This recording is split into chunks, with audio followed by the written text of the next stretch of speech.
này vẫn chưa phôi phai.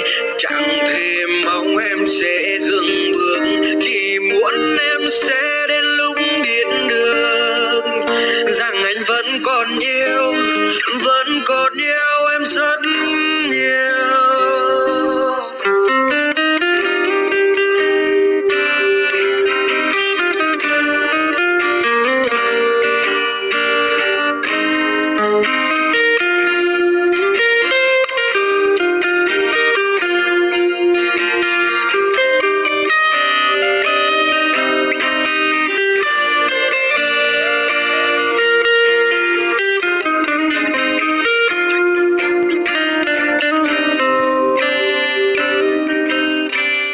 Đã có lúc em hỏi anh rằng bên nhau mãi mãi là bao lâu, mà sao em chẳng thấy tương lai đâu là hạnh phúc.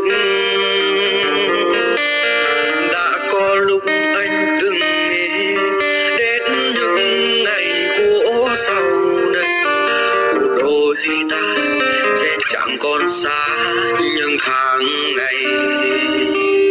Gió màn ngàn tiếng hát, ngàn yêu thương vụt bay, duyên đôi mình vỡ nát lùi tan theo mây ngàn.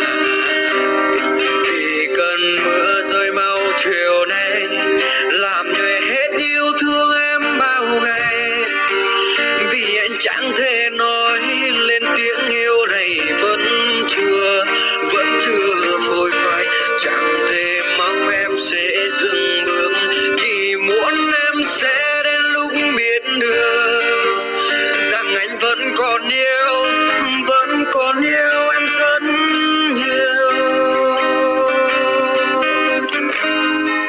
Là vì gió trên em không mang được hạnh phúc cho em, hay là điều gì giữa chúng ta dần làm em xa cách.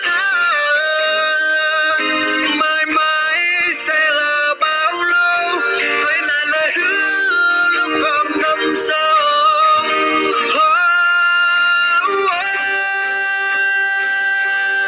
Vì cơn mưa rơi bao chiều nay làm nhòe hết yêu thương em bao ngày.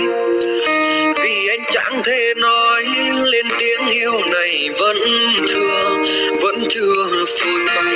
Chẳng thể mong em sẽ dừng bước, chỉ muốn em sẽ đến lúc biết được rằng anh vẫn còn yêu em rất nhiều. Là vì anh đã sai, làm sao giữ em ở lại.